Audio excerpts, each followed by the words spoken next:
Comentaba que hay úlceras de diferentes etiologías. La mayoría de ellas suelen ser de origen venoso, pero vamos a ver que hay otras causas relacionadas con las úlceras. Todas estas enlistadas aquí son causas distintas que pueden conllevar a lesiones en los pies, relacionadas con diferentes cosas. Aquí prácticamente vamos a ver algunos ejemplos en imágenes.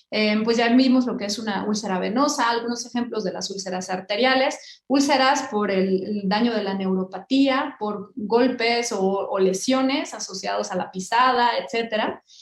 Algunas úlceras de origen canceroso y úlceras infecciosas. Prácticamente, pues vemos en esta gráfica que la mayoría de estas, el 75% van a ser venosas.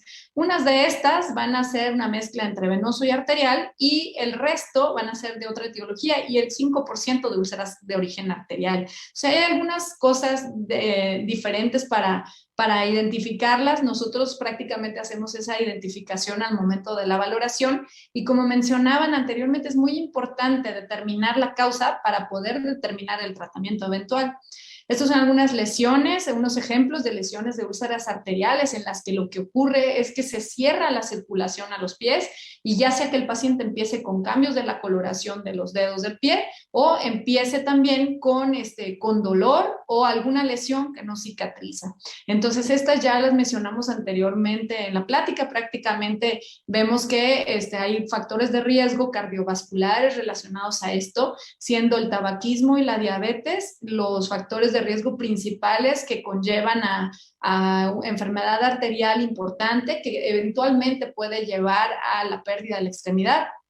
La diabetes hay que controlar esos niveles de glucosa y el tabaco se puede dejar porque prácticamente vemos que estos dos factores son los principales que nos llevan a este tipo de problemas. Los objetivos del tratamiento es llevar más flujo al pie, aliviar ese dolor que tienen los pacientes por las lesiones que están con falta de circulación, el salvamento de la pierna, mejorar la calidad de vida y la vida del paciente. Entonces, muchas veces son sometidos a tratamientos de revascularización, tratamientos para llevar sangre a las extremidades, logrando el cierre de las heridas. Algunas otras heridas pueden ser heridas relacionadas con problemas reumatológicos en las que están afectadas la pequeña circulación. Hay cambios inflamatorios en las pequeñas arterias y esto conlleva a que tengamos algunas enfermedades relacionadas con úlceras raras, úlceras atípicas como el lupus, la artritis reumatoide, pacientes que tienen esclerodermia. Hacen este tipo de lesiones en las cuales tenemos factores inflamatorios y aquí el tratamiento va muy de la mano también con el tratamiento reumatológico. Prácticamente no todo se debe tratar de la misma manera, como mencionaban también, porque de acuerdo a la etiología o la causa del mismo, pues va a ser el tratamiento dirigido. Hay algunas úlceras relacionadas al tabaquismo, por ejemplo, relacionadas a la inflamación de esas pequeñas arterias, en las que los pacientes fumadores pueden ser sensibles a tener mayor proceso inflamatorio con cierre de esas arterias en algunas partes del cuerpo. Entonces se relaciona a úlceras arteriales en algunos pacientes sensibles al tabaco, por ejemplo.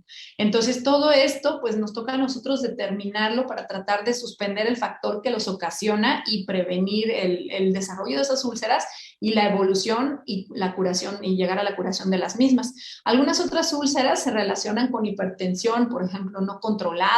Esto es pacientes que no toman adecuadamente el medicamento, que no llevan un buen control, etcétera. En este tipo de pacientes podemos tener a veces úlceras relacionadas con esto.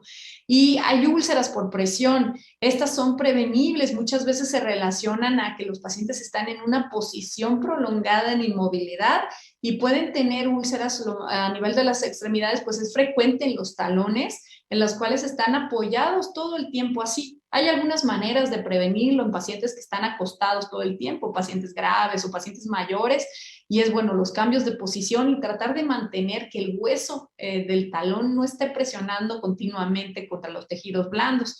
Esto logra la prevención de muchas de ellas, úlceras por trauma en los que hay un golpe, se golpea al paciente y va a desarrollar una herida, ¿no? Entonces, este tipo de úlceras pues también son previsibles y si no lo son porque es un accidente, pues hay que actuar rápido para la curación y que no evolucionen. Y hay algunas úlceras relacionadas con cáncer. Esta es una paciente que traía una lesión, así vemos prácticamente un crecimiento anormal de la herida y resultó ser un cáncer al momento de la biopsia. Entonces, hay diferentes tratamientos dependiendo el tipo de problema. Algunos otros procesos relacionados a infecciones, es importante el tratamiento rápido en estos casos porque las infecciones suelen extenderse rápidamente.